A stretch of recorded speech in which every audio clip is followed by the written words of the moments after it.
जय जगन्नाथ शुभ सकाळ। आज दिनटी समस्त सुखमय और मंगलमय हो यह आमर प्रभु श्री जगतरनाथ जगन्नाथ निकटे प्रार्थना।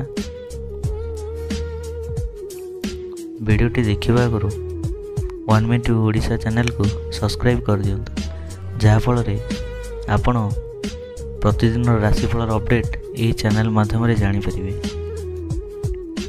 आज सेप्टेम्बर मास 26 तारिख गुरुवार।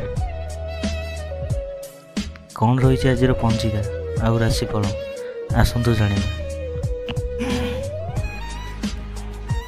आज पंचिका अद्यता 26/9/2024 कन्या 12 दिन आश्विन मास कृष्ण पक्ष नवमी गुरुवार।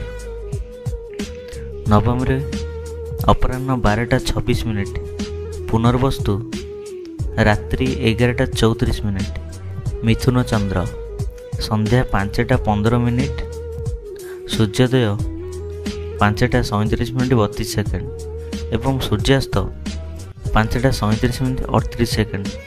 जोगिनी पूर्वे अपराह्न 12:26 गते उत्तरे मृते रात्रि 11:34 गते एकपाद पुष्कर दोष।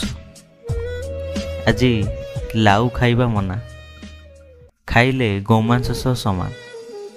अमृत बेला दिन 10:24 गते 11:59 मध्य अपराह्न 2:22 मध्य 4:45 मध्य। यही तो थिला आजिर पंचिका।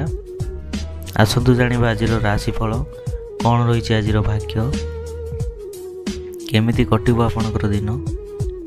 मेष राशि व्यक्ति विशेष माने तृतीय चंद्र गुरुवार नवमी तिथि एवं बृहस्पति नक्षत्र भोग होउथिबारु धन संपत्ति वृद्धि पाइब एवं मनरे दृढ़ इच्छा शक्ति आत्मविश्वास उन्नत चिंताधारा उच्चाभिलाष प्रकाश पाइब। स्वजन परिजन बंधुबांधव सहकर्मी सहायता मिल एवं परिवार रे सुख शांतिर परिवेश लगी वाणिज्य व्यवसाय परिवहन रे आय उत्तम हेब एवं कर्म रे सफलता उच्च सम्मान मिल। जो मानकर दियुजा मेष से माने उपकृत हेबे। शुभ रंग गेरुआ शुभ संख्या 6। माँ बगलामुखी को आराधना कले आपण विशेष शुभ फल प्राप्ति है। वृष राशि व्यक्ति विशेष द्वितीय चंद्र जोगु वाद विवाद स्वास्थ्य आर्थिक कारोबार कला बेले सतर्क रहिबे। मनरे अस्थिरता परिवार रे मनमालिन्य एवं धन को नहीं विवाद मालिक मकदमा पड़ी पारते। मन विषादग्रस्त चापग्रस्त रहिबो। शारीरिक पीड़ा भोगिबे। वाणिज्य व्यवसाय परिवहन रे क्षति देखा जिवो एवं आर्थिक स्थिति बिगड़ी जिवो। कर्म रे विफलता और बाधा विघ्न लगी रहिबो। जो मानकर मृगशिरा वृष से माने सतर्क हेबे। शुभ रंग नील शुभ संख्या 2। माँ कमला को आराधना कले शुभ फल प्राप्ति हो।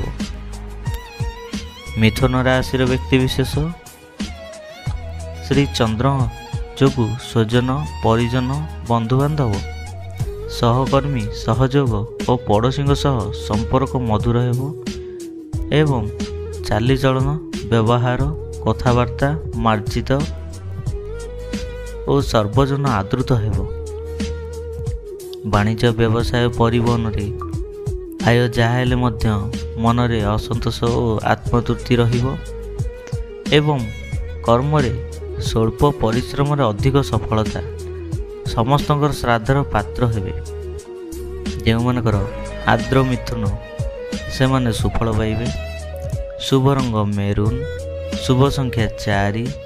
माँ छिन्नमस्ता को आराधना कले आपण विशेष सुफल पाइबे। कर्कट राशि व्यक्ति विशेष माने ଦ୍ୱାଦଶ ଚନ୍ଦ୍ର ଯୋଗୁଁ ଖର୍ଚ୍ଚ ଅପେକ୍ଷା ସଞ୍ଚୟର ଅଧିକ ଆଗ୍ରହ ରହିବ। ଖର୍ଚ୍ଚ କରିବାରେ ଟାଳଟୁଳ ନୀତି ଅବଲମ୍ବନ କରିବେ। ଅଯଥା ଖର୍ଚ୍ଚ, ବଦ ଖର୍ଚ୍ଚ ଓ ପରିବାରର ଖର୍ଚ୍ଚ ବହୁତ କମ୍ ରହିବ ଏବଂ ଆୟର କିଛି ଅଂଶ ସଞ୍ଚୟରେ ବିନିଯୋଗ ହେବେ। ବାଣିଜ୍ୟ, ବ୍ୟବସାୟ ଓ ପରିବହନରେ ଆୟ ଉତ୍ତମ ହେବ ଏବଂ କର୍ମରେ ସଫଳତା ଓ ସମସ୍ତ ଅସମ୍ପୂର୍ଣ୍ଣ କାମକୁ ସମ୍ପୂର୍ଣ୍ଣ ମଧ୍ୟ କରିବେ। ଯେଉଁମାନଙ୍କର ପୁଷ୍ୟା ଓ ଅଶ୍ଳେଷା କର୍କଟ, ସେମାନେ ଉପକୃତ ହେବେ।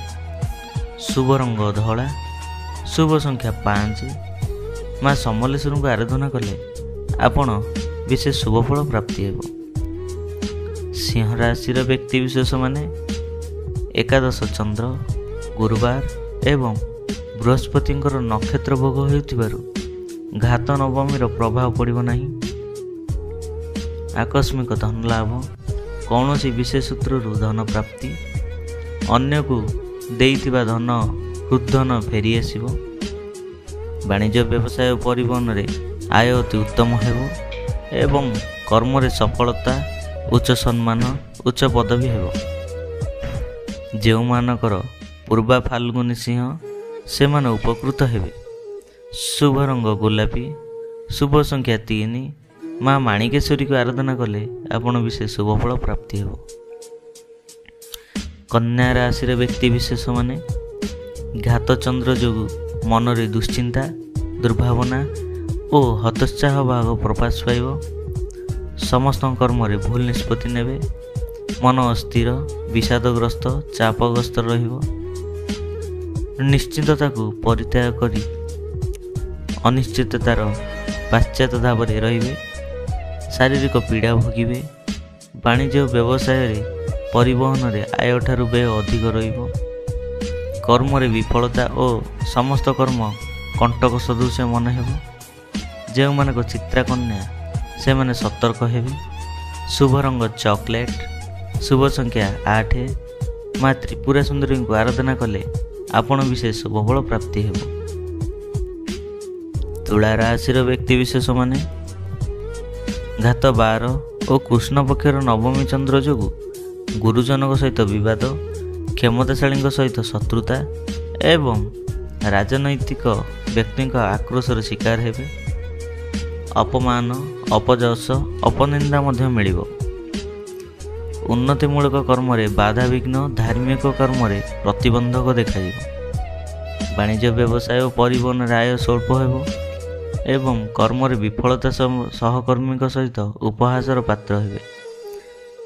ଯେଉଁମାନଙ୍କର ଚିତ୍ରା ଓ ବିଶାଖା ତୁଳା, ସେମାନେ ସତର୍କ ରହିବେ। ଶୁଭ ରଙ୍ଗ କଫି, ଶୁଭ ସଂଖ୍ୟା 4। ମା ଗାୟତ୍ରୀଙ୍କୁ ଆରାଧନା କଲେ ଶୁଭଫଳ ପ୍ରାପ୍ତି ହେବ।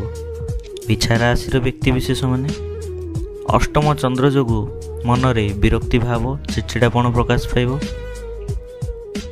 ଉଚିତ କର୍ମରୁ ବିଚ୍ୟୁତ ହୋଇ ଅନୁଚିତ କର୍ମରେ ଆଗ୍ରହ ରହିବ। ବିନା କାରଣରେ ବହୁତ ବ୍ୟସ୍ତ ହେବେ।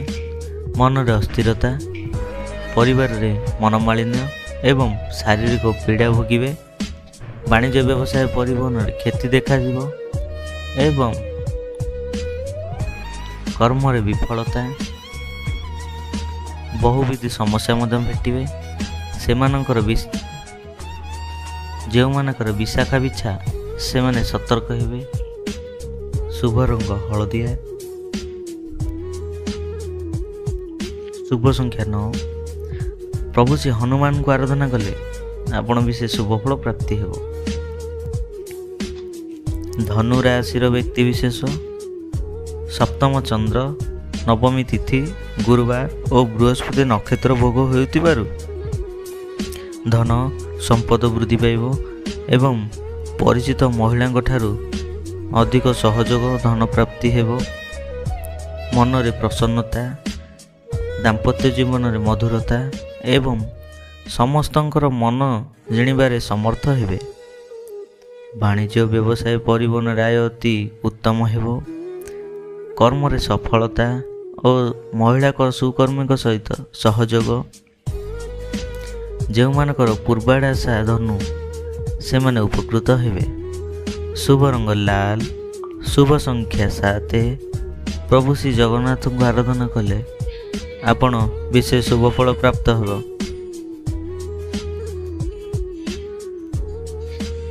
ମକର ରାଶିର ବ୍ୟକ୍ତିବିଶେଷମାନେ ଷଷ୍ଠ ଚନ୍ଦ୍ର ଯୋଗୁଁ ରୋଗ, ଋଣ, ଦୁଃଖ, ଶୋକ, କ୍ଲେଶ ଓ ଅପସାଦରୁ ମୁକ୍ତ ହେବେ। ଶତ୍ରୁମାନେ ମିତ୍ରତାର ହାତ ବଢ଼ାଇବେ ଏବଂ ଆପଣ ବକ୍ତବ୍ୟରେ ସମ୍ମୋହନର ଶକ୍ତି ରହିବ। ପରୋପକାର, ସମାଜ ସେବା ଓ ଧର୍ମରେ ଅଧିକ ଆଗ୍ରହ କରିବେ। ସମସ୍ତଙ୍କର ଶ୍ରଦ୍ଧାର ପାତ୍ର ହେବେ। ବାଣିଜ୍ୟ, ବ୍ୟବସାୟ, ପରିବହନରେ ଆୟ ଅତି ଉତ୍ତମ ହେବ।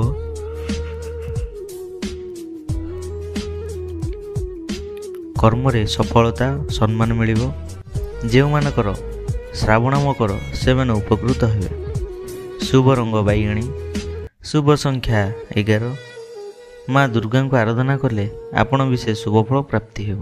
କୁମ୍ଭ ରାଶିର ବ୍ୟକ୍ତିବିଶେଷମାନେ ପଞ୍ଚମ ଚନ୍ଦ୍ର ଘାତବାର ଯୋଗୁଁ ମାନ ସମ୍ମାନ ହାନି ହେବ। ମାନସିକ ଦୁଶ୍ଚିନ୍ତା, ପରିବାରରେ ମନମାଳିନ୍ୟ, ଇତର ଜଣଙ୍କ ଠାରୁ ଅପମାନ ପାଇବେ। ସନ୍ତାନମାନଙ୍କର ଶିକ୍ଷା, ଦୀକ୍ଷା, ଚାଲିଚଳନ ଓ ସମସ୍ତ କର୍ମ ବିବାଦୀୟ ହେବ। ବାଣିଜ୍ୟ, ବ୍ୟବସାୟ, ପରିବହନରେ ମାନ୍ଦା ଅବସ୍ଥା ଲାଗି ରହିବ ଏବଂ ଆର୍ଥିକ ସ୍ଥିତି ପ୍ରଭାବିତ ହେବ। କର୍ମରେ ବିଫଳତା, ସହକର୍ମୀଙ୍କ ସହ ବିବାଦ ଏବଂ ସମସ୍ତ କର୍ମର ସମୟାନୁବର୍ତ୍ତିକ ଭାବରେ ଅଭାବ ରହିବ। ଯେଉଁମାନଙ୍କର ଧନିଷ୍ଠା ଓ ପୂର୍ବାଭାଦ୍ର କୁମ୍ଭ ସେମାନେ ସତର୍କ ହେବେ। ଶୁଭ ରଙ୍ଗ କଳା, ଶୁଭ ସଂଖ୍ୟା 6। ମା କାଳୀଙ୍କୁ ଆରାଧନା କଲେ ବିଶେଷ ଶୁଭଫଳ ପ୍ରାପ୍ତି ହେବ। ମୀନ ରାଶିର ବ୍ୟକ୍ତିବିଶେଷ ଚତୁର୍ଥ ଚନ୍ଦ୍ର ଗୁରୁବାର, ନବମୀ ତିଥି ବୃହସ୍ପତିଙ୍କ ନକ୍ଷତ୍ର ଭୋଗ ହେଉଥିବାରୁ ଧନ ସମ୍ପଦ ପ୍ରାଚୁର୍ଯ୍ୟ ପ୍ରତିପାଦ ବୃଦ୍ଧି ପାଇବ। ଗୁରୁଜନଙ୍କ କୃପା, କ୍ଷମତାଶାଳୀ ବ୍ୟକ୍ତିଙ୍କ ସହାୟତା ଏବଂ ରାଜନୈତିକ ବ୍ୟକ୍ତିଙ୍କ ଶୁଭ ଦୃଷ୍ଟିରେ ରହିବ। ଆକସ୍ମିକ ଧନ ଲାଭ, କୌଣସି ବିଶେଷ ସୂତ୍ରରୁ ଧନ ପ୍ରାପ୍ତି ଏବଂ ହୃଦ୍ଧନ ଫେରିଆସିବ। ବାଣିଜ୍ୟ, ବ୍ୟବସାୟ, ପରିବହନରେ ଆୟ ଉତ୍ତମ ହେବ। କର୍ମରେ ସଫଳତା ଓ ପ୍ରମୋସନ୍ ମିଳିବ। ଯେଉଁମାନଙ୍କର ଉତ୍ତରାଭାଦ୍ର ରେବତୀ ମୀନ ସେମାନେ ସୁଫଳ ପାଇବେ। ଶୁଭ ରଙ୍ଗ ଗୋଲାପୀ, ଶୁଭ ସଂଖ୍ୟା 7। ପ୍ରଭୁ ଶ୍ରୀ ଗଜାନନଙ୍କୁ ଆରାଧନା କଲେ ଆପଣ ଶୁଭଫଳ ପ୍ରାପ୍ତି ହେବ। ଏଇ ତ ଥିଲା ଆଜିର ରାଶିଫଳ। ଆଶା କରେ ସମସ୍ତେ ଭଲ ଭାବରେ ବୁଝିପାରିଥିବେ। ଦେଖା ହେବ ପୁଣି ପରବର୍ତ୍ତୀ ଅଧ୍ୟାୟରେ। ରହିଲି, ଜୟ ଜଗନ୍ନାଥ।